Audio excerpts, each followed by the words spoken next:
요즘 벚꽃이 한창 이렇게 피어 있어서 정말 밖에서 이렇게 꽃을 볼 때마다 참 기분이 많이 좋습니다. 어, 어두운 또 차가운 또 겨울을 지나서 또 이렇게 꽃이 피는 것처럼 또 우리의 삶에도 예수 그리스도의 그 부활의 영광과 그 기쁨이 정말 아름다운 꽃처럼 더 아름답게 또 피기를 소망하면서 이 부활의 아침에 또 우리 모든 성도들에게 주님의 그 크신 은혜와 또 사랑 또 부활의 그 기쁨과 감격이 가득 넘치기를 간절히 소망합니다.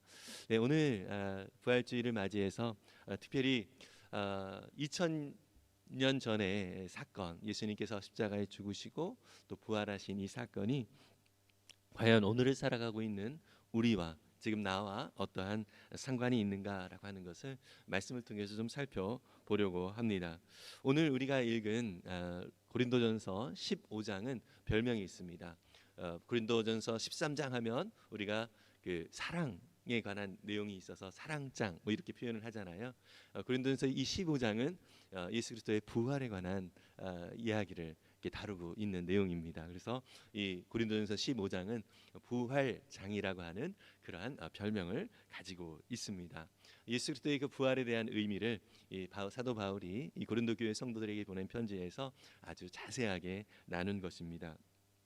그런데요, 여기서 아주 오늘 우리가 읽은 본문 속에서 또 핵심적인 그러한 내용을 얘기하고 있는데요. 이 부활이 우리 그리스도인들의 이 믿음에 있어서 얼마나 중요한가, 심지어 어떻게까지 말을 하고 있냐면 이 부활을 우리가 이 부활이 없다면, 예수님의 그 부활이 없다면 우리의 믿음이 헛된 것이다라고 그렇게 이야기를 할 정도로 이 부활이 얼마나 우리 그리스도인들에게 있어서 참 중요한 은혜인가라고 하는 것을 말씀을 통해서 바울은 또 우리 가운데 전해주고 있습니다.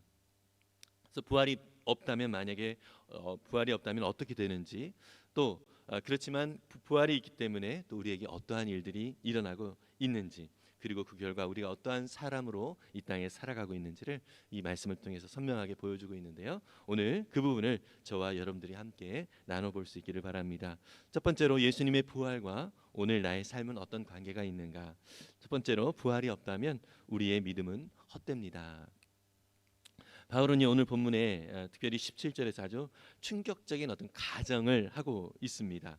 어떤 가정입니까? 오늘 17절을 보니까 이렇게 말씀을 하고 있습니다. 세번역성을 함께 다시 읽어보겠습니다.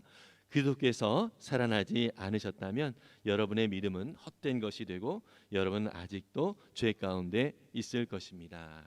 네, 예수 그리스도께서 이 부활하지 않으셨다면 우리가 가지고 있는 이 믿음이 헛된 것이 된다. 그리고 우리는 여전히 아직 의인이 아니라 죄인으로서 여전히 살아갈 수밖에 없다라고 그렇게 선언을 해주고 있습니다. 여기서 헛되다라고 하는 이 케노스라고 하는 이 헬라어 단어는요, 단순히 의미 없다 이런 차원이라기보다는요, 마치 이런 것입니다. 여러분들이 엄청난 화려한 선물을 받았어요. 여러분들 어떤 선물 좋아하는지 모르겠지만 만약에 내가 원하는 어떤 드림카를 선물을 받았다라고 해봅시다. 예, 정말 너무나도 갖고 싶었던 자동차를 선물을 받았어요. 그런데 문제는 뭐냐면 이 자동차에 엔진이 없습니다. 예, 여러분 그러면 이것이 선물이 어떤 선물이 될까요? 별로 의미가 없게 되는 것일 뿐만 아니라 오히려 뭐가 되죠? 짐이 됩니다. 예, 아무리 겉모습이 화려하다 할지라도 예, 그 핵심 엔진이 없다면 아무런 의미가 없는 차가 되는 것처럼 우리의 이 부활, 우리의 믿음의 이 부활이 없다면, 우리의 신앙이 부활이 없다면 우리의 지금 드리는 이 예배도, 또 하나님 앞에 올려드리는 우리의 기도도, 또 우리가 주님 앞에 올려드리는 정말 섬김과 또 희생, 이런 헌신도 아무런 의미가 없는 빈 껍데기에 불과할 것이다라고 그렇게 얘기를 하는 것입니다. 바울은 더 나아가서 19절에서 결론을 이렇게 내리고 있습니다. 한번 이것도 같이 읽어보겠습니다. 19절입니다. 그리스도 안에서 우리가 바라는 것이 이 세상에만 해당되는 것이라면 우리는 모든 사람 가운데서 가장 불쌍한 사람일 것입니다. 여러분, 우리가 예수 그리스도를 믿고 살아가는 이 삶에서 이 세상에서 원하는 무엇인가를 얻고자 하는 그런 의도로서 우리가 예수님을 믿고 살아간다면 그러한 삶 역시도 우리가 엄청나게 불쌍한 인생이 될 수밖에 없다라고 그렇게 선언을 해주고 있는 것입니다. 여러분, 이것은 사실 이 세상에서 사람들이 바라보는 이 종교성에 기인한 표현인 것이죠. 사람들은 종교를 갖게 되는 이유 중에 하나가 무엇이냐면 내가 지금 이 현재 세대에 살아가고 있는 삶 속에서 문제를 해결하기 위함이라고 하는 것이죠. 여러분, 요즘 특별히 점쟁이들을 찾아가는 사람들이 많이 늘었다라고 합니다. 시대가 참 불안할수록 더 많은 사람들이 이 미신에 더 마음을 여는 그런 경향이 좀 있다라는 것이죠. 점쟁이에게 찾아가는 이유는 무엇이죠? 지금 나의 삶이 막막하고 어떻게 해야 될지 모른다라고 하는 것이죠. 그래서 내가 나의 삶 가운데서 나의 삶을 가로막는 이 장애물이 과연 무엇인가라고 하는 것을 알아서 그 장애물들을 치워버리고자 하는 그러한 마음에서 점쟁이들을 찾아가는 경우들이 있다라는 것이죠. 그렇다면 이 바울은 분명하게 얘기합니다. 이 세상에서 예수 그리스도를 믿고 나아가는 이 삶이 단순히 이 세상에서의 삶에 내게 도움이 되어지고 나에게 필요한 것들을 위한 것이다라면 사실 이 세상에 정말 우리가 지난주에도 살펴봤던 것처럼 영원한 세상 속에서 한 점에 불과한 이 세상인데 이것에만 우리가 초점을 맞춰서 살아간다라고 한다는 것은 너무나도 불쌍한 인생이 될 것이다라고 그렇게 얘기를 하는 것입니다. 여러분, 마찬가지 이런 것을 생각해 볼 수 있죠. 중고등학교 학생인데 특히 대학 입시를 준비하고 있는 학생입니다. 근데 이 학생이 지금 공부하는 게 너무 힘들다고 지금 공부하는 게 너무 힘들다고 지금 당장 내가 즐길 수 있는 것들을 그냥 계속 즐기고 살아간다고 해봅시다. 그러면 이 학생은 정말 지혜로운 학생일까요? 어리석은 학생일까요? 질문 자체가 참 정말 답이 이미 결정된 그러한 질문이죠. 오늘 내가 누릴 수 있고 내가 즐길 수 있는 것만 즐기고 그러니까 그것만을 바라보며 살아가는 이 삶은 특히 이 곧 입시생이라고 하면 참 이 시간들을 그냥 자기가 원하는 대로만 즐기며 나아가는 것은 지혜로운 것이 아니라 미련한 또 어리석은 모습인 것이죠. 지금 자기의 더욱더 큰 미래가 달려져 있는데 그것을 위하여 오늘 준비하지 않고 있다라고 하는 것은 정말 미련한 것처럼 우리가 우리의 일생 속에서 단순히 이 세상에서 삶뿐만 아니라 영원한 삶 속에 있는 거룩한 우리 주님의 자녀들이 이 땅의 것들만을 가지고 우리가 살아간다고 한다면 그것은 아무런 의미가 없을 뿐만 아니라 그것은 참 불쌍한 인생이다라고 그렇게 이야기를 해주고 있는 것입니다. 여기서 바울은요 더 이 논리를 깊이 이해하기 위해서 그 앞에 고린도전서 15장 3절에서 5절까지의 말씀에서 이렇게 말씀을 하고 있습니다. 이것은 제가 읽을게요. 나도 전에 받은 중요한 것을 여러분에게 전해드렸습니다. 그것은 곧 그리스도께서 성경대로 우리 죄를 위하여 죽으셨다는 것과 무덤에 묻히셨다는 것과 성경대로 사흘날에 살아나셨다는 것과 게바에게 나타나시고 다음에 12제자에게 나타나셨다고 하는 것입니다. 중요한 것을 여러분들에게 나도 전달을 받은 이 상황들을 여러분들에게 나눠드립니다 하면서 얘기하는 거예요. 예수님께서 성경대로 우리 죄를 위해서 죽으셨다는 것, 그리고 성경대로 무덤에 묻히셨다는 것, 그리고 사흘 만에 성경대로 다시 살아나셨다는 것, 이 사실을 알려주면서 이것이 우리 삶 가운데 얼마나 중요한 복음의 핵심인가라고 하는 것을 이야기를 해주고 있습니다. 십자가의 죽음과 또 예수 그리스도의 그 부활은 뗄래야 뗄 수 없는 정말 중요한 우리 그리스도인의 신앙의 핵심이다라고 이야기를 해주고 있는 것입니다. 부활이 없는 십자가는 단순히 억울한 한 청년의 죽음으로 끝날 수밖에 없는 것이죠. 예수님의 그 부활이 있기에 그 십자가는 온 인류를 구원하는 능력이 되는 것입니다. 여러분, 어, 철학자 블레이즈 파스칼이라고 하는 사람이 있습니다. 이 사람은요, 그에 져서 팡세라고 하는 그 책에서 파스칼의 내기라고 하는 어떤 논리를 그렇게 펼치고 있는데요. 그 논리는 이렇습니다. 잘 여러분 좀 논리적으로 좀 이 내용을 좀 잘 생각하면서 한번 들어보세요. 하나님이 존재한다고 믿었는데 그것이 사실이라면 당신은 영원한 생명을 얻는다. 맞는 얘기죠. 하나님이 존재한다고 믿었는데 그것이 사실이라면 당신은 영원한 생명을 얻는다. 반대로 하나님이 없다고 믿었는데 그것이 사실이라면 당신은 아무것도 잃지 않는다. 라는 얘기죠. 그러나 하나님이 존재하는데 당신이 그것을 부정했다면 당신은 모든 것을 잃는다. 이런 표현을 했어요. 무슨 얘기냐? 사실 예전에 제가 어렸을 때 전도하는 분들 중에서 이런 식으로 전도를 하시는 분이 있거든요. 만약에 천국이 없으면 문제가 없을 텐데 천국이 있다면 어떻게 되겠느냐? 이런 얘기를 하면서 전도를 하시는 분이 있어요.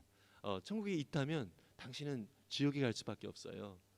이런 식으로 어떤 그 가정을 통해서 전도를 하는 경향이 있었는데 저는 사실 그 전도를 받고서 상당히 좀 마음에 좀 불편함이 있었습니다. 왜냐하면 마치 신앙생활이 보험과 같다라는 느낌이 좀 들었기 때문입니다. 예, 보험을 들어놓고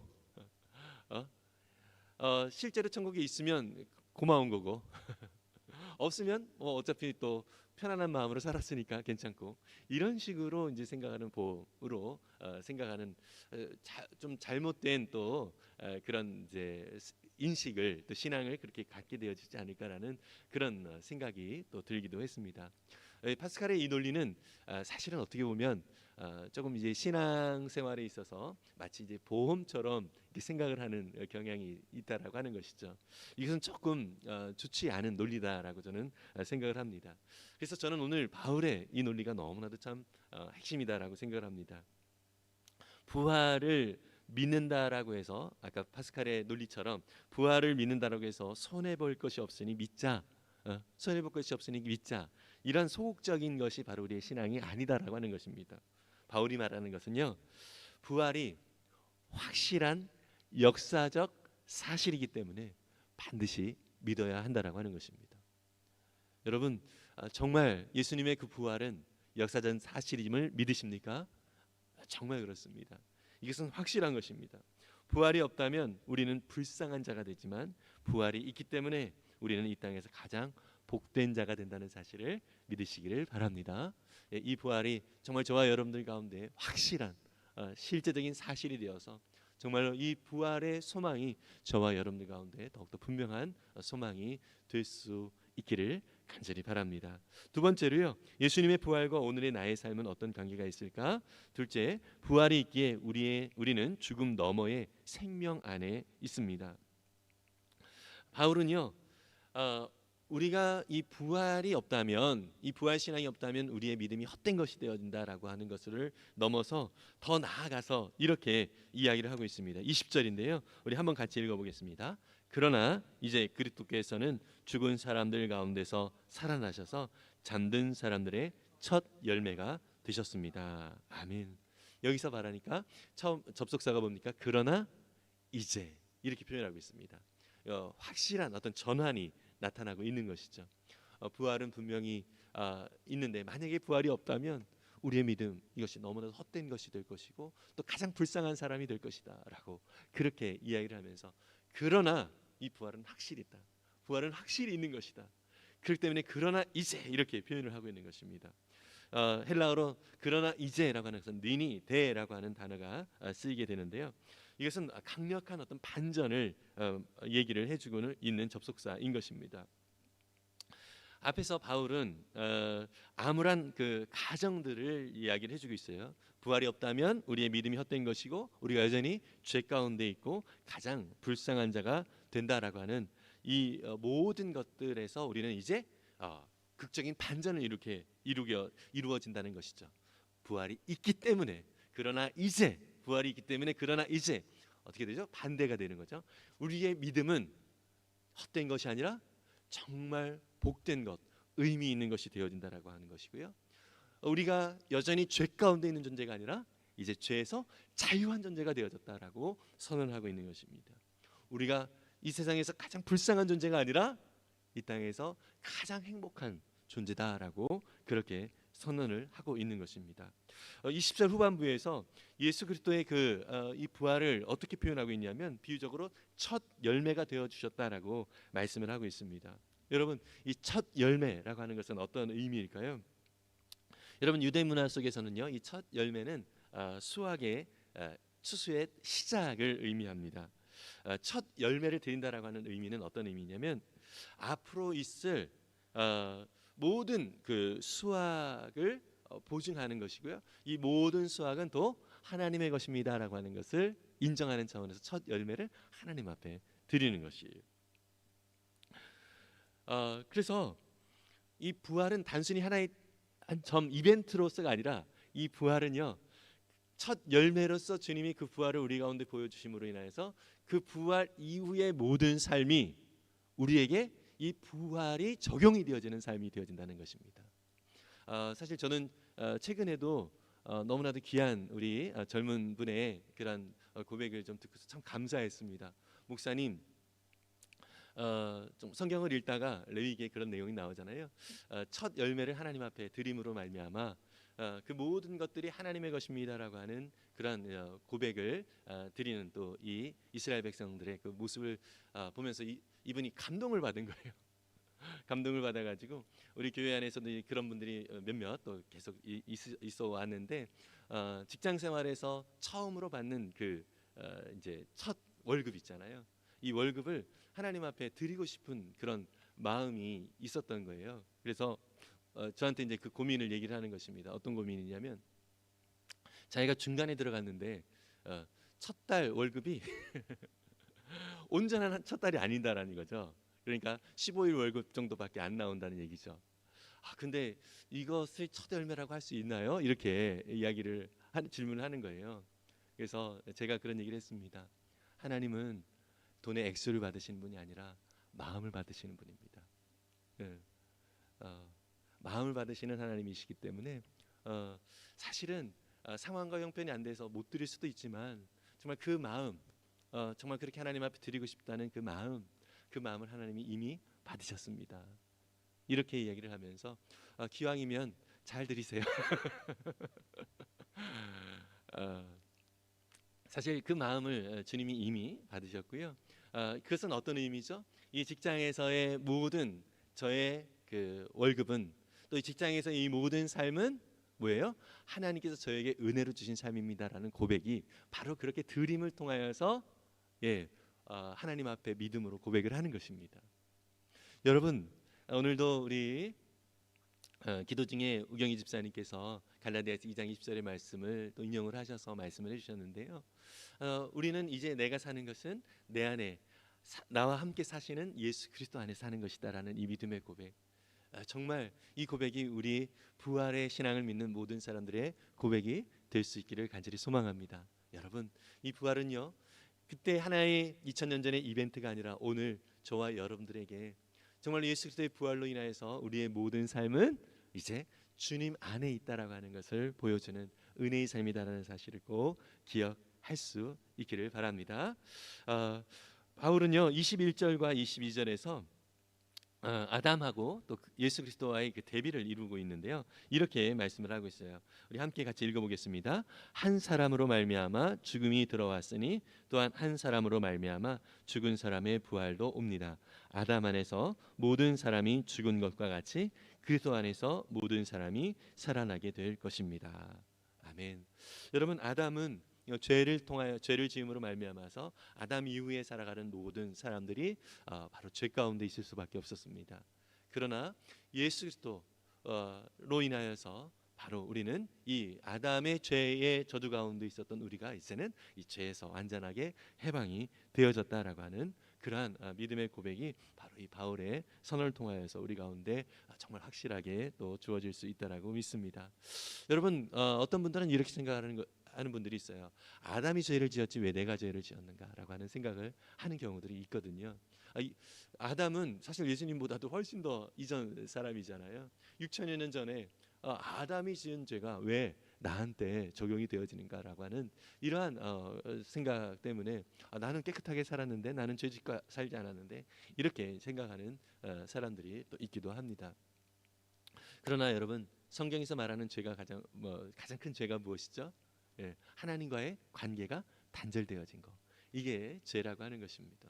만약에 자녀들이 어, 그냥 아빠는 아빠고 나는 나야. 아빠는 아빠 삶 살아, 나는 내 삶 살게.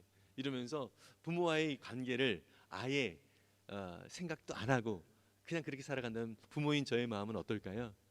예, 애들이 아무리 잘 산다 하더라도 이 관계 속에서 연락도 안 되고 서로 그냥 이렇게, 만약에 제가 연락을 하고 싶어도 눈치를 봐야 되고 이런 상황이라면 여러분, 자녀들이 아무리 이 세상에서 잘 나간다 할지라도 그러한 삶을 바라보는 이 부모는 어떤 마음일까요?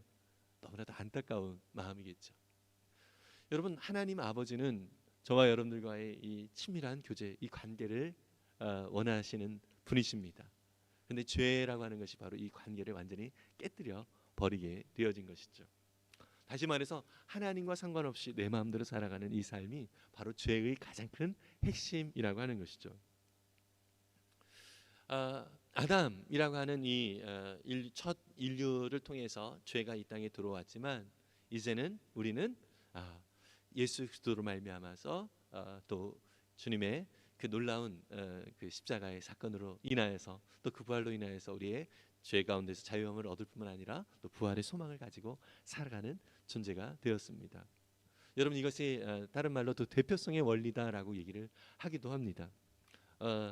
우리나라의 경우로 얘기한다면 그 일제 시대 때 참 그 조상들 안에서 바로 그 선대에서 일제의 지배를 받게 되어졌지만, 일제 시대 때 태어난 아이들은 다 어느 지배 아래 있어요? 예, 일제의 지배 아래 있는 거예요.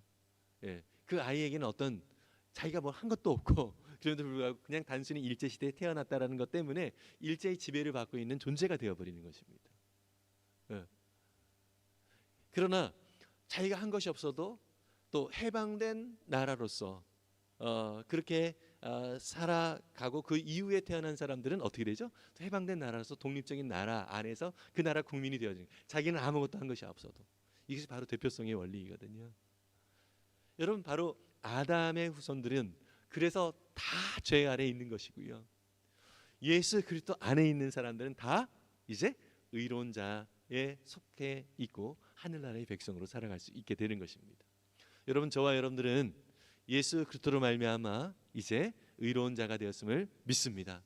더불어서 예수 그리스도의 그 부활로 말미암아 이제 우리 역시 이 부활의 소망을 가지고 오늘을 살아갈 수 있다는 사실을 믿으시기를 바랍니다. 여러분, C.S. 루이스라고 하는 분이 순전한 기독교에서 이러한 비유를 사용을 했습니다. 당신이 지금 달걀이라고 상상해 보십시오. 달걀은 언젠가 병아리가 되도록 만들어져 있습니다. 그런데 달걀이 스스로 나는 그냥 달걀로 살겠다라고 결심한다면 어떻게 될까요? 여러분, 어떻게 될까요? 달걀이 그냥 나는 달걀로만 살 거야 스스로 결심을 한다면 어떻게 될까요? 맞아요. 예, 썩게 되죠. 결국 썩어버릴 것입니다. 달걀은 병아리가 되어야만 진정한 자신이 됩니다. 기독교인도 마찬가지입니다. 우리는 그리스도 안에서 변화되도록 만들어졌습니다. 그 변화를 거부할 때 우리는 오히려 우리 자신을 잃게 됩니다. 이것이 바로 C.S. 루이스가 순전한 기독교라고 하는 책에서 이야기한 표현인 것입니다. 여러분, 우리 안에 예수 그리스도가 계심을 믿으십니까? 우리 안에 계신 성령님, 이 그리스도 예수는 우리를 반드시 변화되게 만들어 가시는 분이십니다. 예. 그렇다면 우리가 이 변화를 거부하고 스스로 나는 그냥 이게 좋아, 이렇게 그냥 살아갈 거야, 내 고집을 부리고 있다면 어떻게 되죠? 달걀이 고집을 부린다면 썩게 되어지는 것처럼 저와 여러분들의 삶은 냄새나는 그러한 삶이 될 수밖에 없습니다. 악취가 나는 그런 삶이 될 수밖에 없다는 것이죠. 여러분, 하나님은 저와 여러분들이 정말 향기 나는 인생을 살아갈 수 있기를 원하시는 분이심을 믿습니다. 그렇기에 우리 안에 계신 성령님, 우리 안에 계신 예수 그리스도의 그 놀라운 은혜와 사랑을 힘입어서 그 은혜를 따라서 믿음으로 순종하면서 살아가는 우리 모두가 될 수 있기를 간절히 소망합니다. 아담 안에 있는 사람은 결국 썩어지지만 예수 그리스도 안에 들어온 사람은 마치 달걀이 병아리가 되는 것처럼 완전히 새로운 존재로 변화될 수밖에 없다는 것입니다. 여러분, 이것이 이 부활이 주는 너무나도 귀한 선물이라고 하는 것을 믿으시기를 바랍니다. 여러분, 그래서 오늘도 우리 어제도 아침에 이게 참 선물을 아주 예쁘게 쌌는데요. 달걀도 같이 있거든요. 달걀. 오늘 설교를 기억하면서 부활의 소식을 좀 전할 때 여러분들에게 생명을 주신 주님, 그 주님 안에서 이 생명이 자라나서 병아리로 태어날 수 있기를, 그래서 자라날 수 있기를 소망합니다라는 이런 마음으로 이렇게 전달을 해주시면 참 좋겠습니다. 무엇보다도 우리 자신이 오늘 우리의 삶 가운데서 그냥 머무르는 삶이 아니라 이 세상에 속한 자로서 살아가는 삶이 아니라 예수 그리스도 안에서 살아가는 삶을 기억하면서 오늘 우리의 모든 삶을 또 주님 앞에 온전히 드리면서 나아가시기를 바랍니다. 마지막으로요, 예수님의 부활과 오늘 나의 삶은 어떤 관계가 있는가? 이것은 우리 제목과 같이 연관이 되어지는데요. 셋째, 우리 같이 한번 읽겠습니다. 그러므로 우리는 오늘도 부활로 살아가는 사람입니다. 아멘. 여러분, 이 부활은요, 두 번째 대지에서도 말씀을 드렸던 것처럼 오늘 우리의 삶과도 같이 연결이 되어진다는 것을 꼭 기억했으면 좋겠습니다. 첫 번째 대지에서 우리는 부활이 없다면 우리의 믿음이 얼마나 비참해지는지를 살펴보았고요. 두 번째에서는 부활이 실제로 일어났고 또 이미 예수 그리스도 안에서 우리는 새 생명을 받은 자라고 하는 사실을 또 확인을 했습니다. 이제 세 번째에서 이 진리 가 오늘 우리의 삶으로 어떻게 연결되어지는지를 좀 살펴보려고 합니다. 오늘 본문의 22절 후반부를 다시 한번 읽어보겠습니다. 22절 후반부 다시 시작. 그리스도 안에서 모든 사람이 살아나게 될 것입니다. 아멘. 여러분, 그리스도 안에서, 여기서 핵심이 그리스도 안에서라고 하는 표현이라는 것입니다.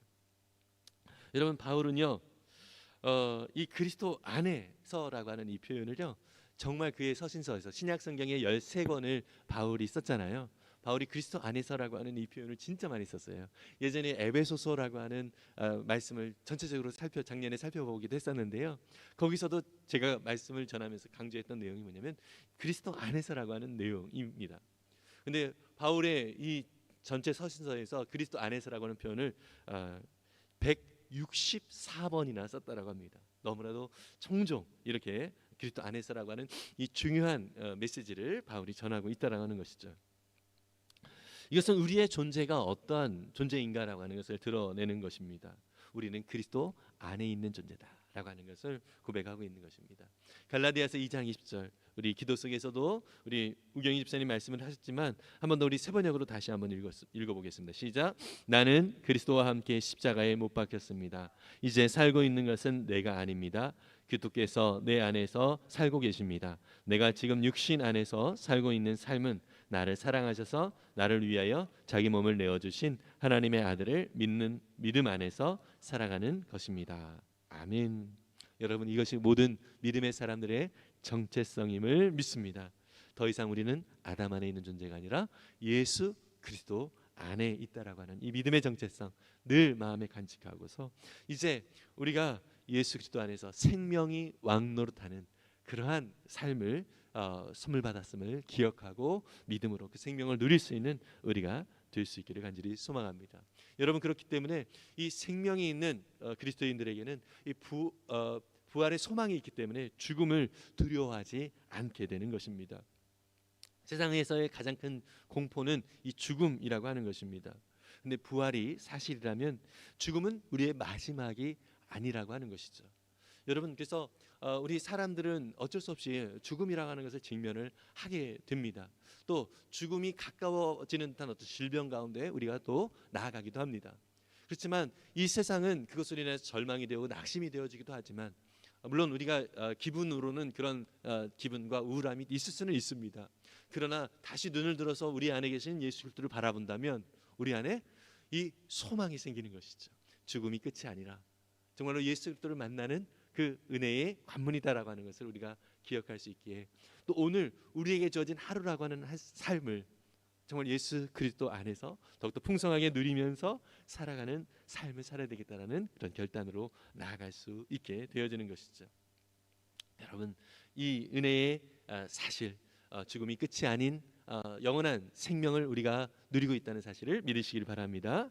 또 부활로 살아가는 사람은 오늘을 또 새롭게 살아가게 되어지는 것입니다. 부활은 생명이 죽으셨기 때문에, 예수 그리스도께서 십자가에서 죽으셨기 때문에 또 우리 가운데 들어오게 된 것입니다. 이제 다시 우리는 새로운 생명이 썩어지는 미랄이 되신 예수 그리스도 안에서 또 우리는 새 생명을 얻게 되었다는 것입니다. 여러분께서 우리의 삶은요, 끊임없이 작은 죽음을 또 직면을 하는 경우들이 있습니다. 실제로 저와 여러분들이 겪고 있는 건강의 문제, 또 재정적인 문제, 또 다양한 우리의 삶의 상황들이 우리를 압박하고 또 힘겹게 만드는 그런 정말 작은 죽음처럼 느껴지는 그런 상황들이 우리 가운데 있기도 합니다. 그렇지만 여러분, 우리는 그런 것들을 이기신, 이 죽음을 이기신 예수 그리스도의 부활의 능력이 우리 안에 있다는 사실을 믿으시기를 바랍니다. 이 소망을 따라서 오늘 우리를 억누르고 있는 모든 상황들 속에서도 이 소망의 주님을 더욱더 의지하면서 더욱더 담대함으로 이 모든 상황들을 또 믿음으로 직면할 수 있는 우리가 될 수 있기를 간절히 소망합니다. 무엇보다도 이 부활로 살아가는 사람들은요, 이 세상의 삶이 그냥 전부가 아니라 영원한 삶이 우리 가운데 있다라고 하는 것을 알기 때문에 세상은요, 끊임없이 이 세상에서 더 많은 것들을 누리기 위해서 많이 애를 쓰고 있어요. 어제도 성경 공부를 하면서 상 공부를 하면서 파이 멘탈리티라고 하는 그런 얘기를 나눴는데요. 피자가 있다면 이 피자의 조각을 누가 더 많이 먹는가, 이것을 위해서 내가 더 많이 먹어야지 하면서 경쟁을 하는 것이 이 세상의 모습이다라는 것이죠. 근데 여러분, 우리 주님은요, 오병이어 사건을 통해서도 말씀을 우리 가운데 보여주셨던 것처럼 영원히 마르지 않는 샘물이 되어주시는 분이십니다. 이 세상에 한계가 있는 이 파이 멘탈리티에서 우리가 벗어나서 정말로 영원히 마르지 아니하는 주님의 놀라운 그 풍성함이 얼마나 우리 가운데 주어졌는가라고 하는 것을 누리며 살아가는 자들인 것입니다.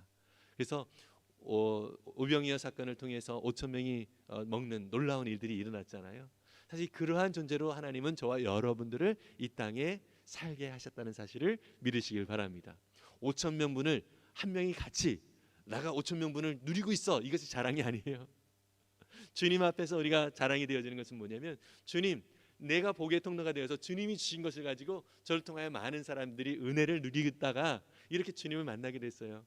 주님, 제가 주님의 은혜, 예수 그리스도의 그 영원한 생명, 또 영원한 하나님 나라에 대한 소망이 없다면 나만을 위하여 살아갈 수밖에 없는 존재였는데, 주님을 만날 이 날을 소망하면서 내게 주어진 모든 것이 정말 주님의 은혜와 사랑을 흘려보내는 그런 통로로서 내가 존재하고 있다는 사실을 알았기에 주님, 그 기쁨, 나누는 기쁨을 누리면서 살다가 왔습니다라고 하는 이 믿음의 고백을 더 풍성히 할 수 있는 저와 여러분들이 모두 될 수 있기를 간절히 소망합니다.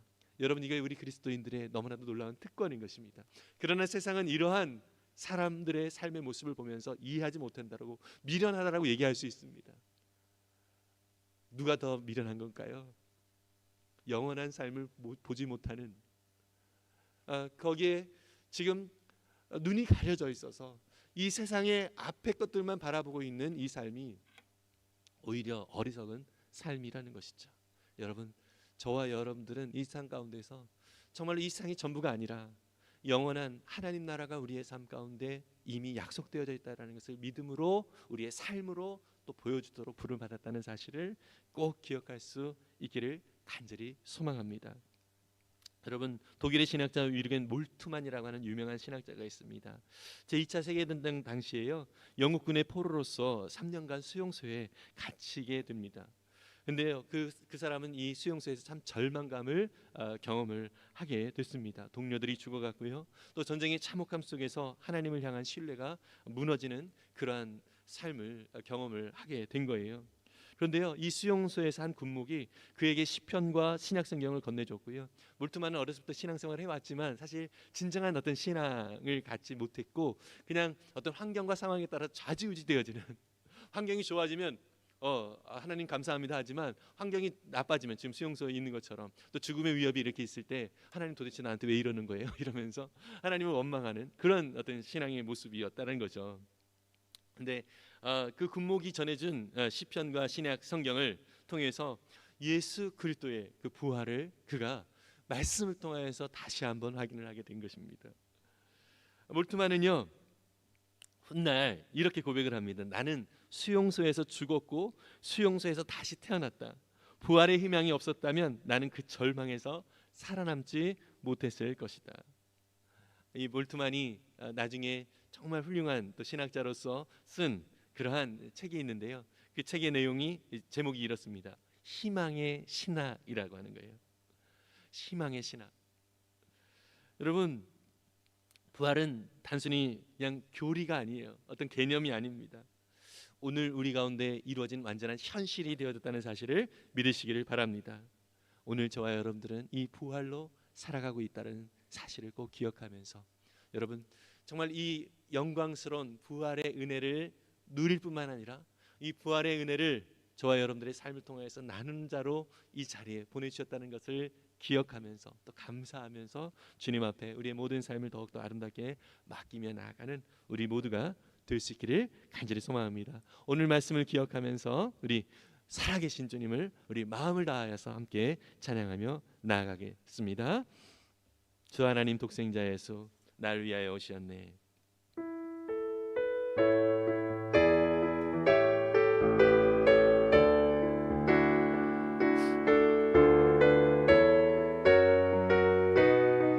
주 하나님 독생자 예수 주 하나님 독생자 예수 날 위하여 오시었네. 내 모든 죄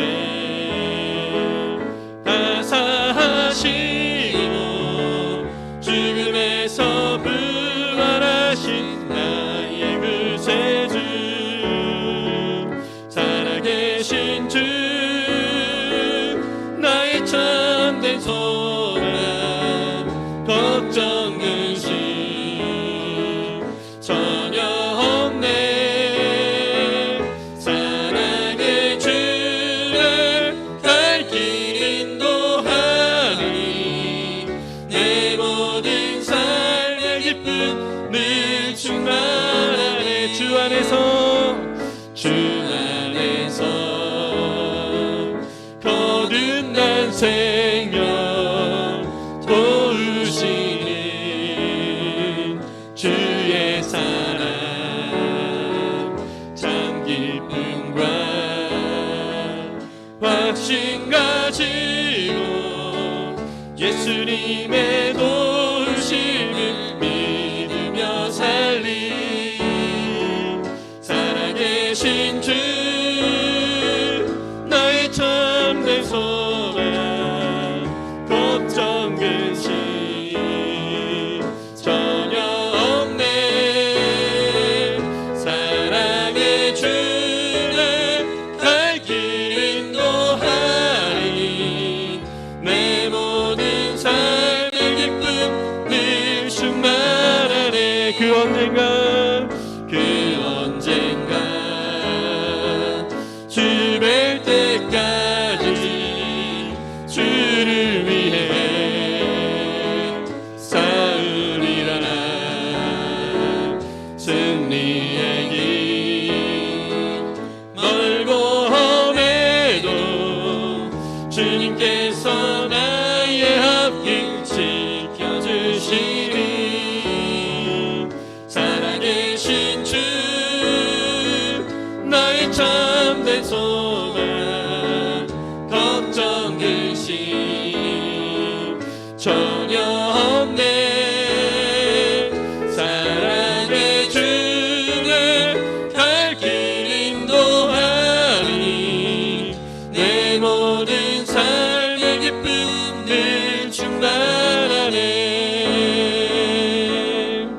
함께 주님 앞에 기도하며 나아갈 때 참으로 주님 그렇습니다. 주님은 살아계십니다.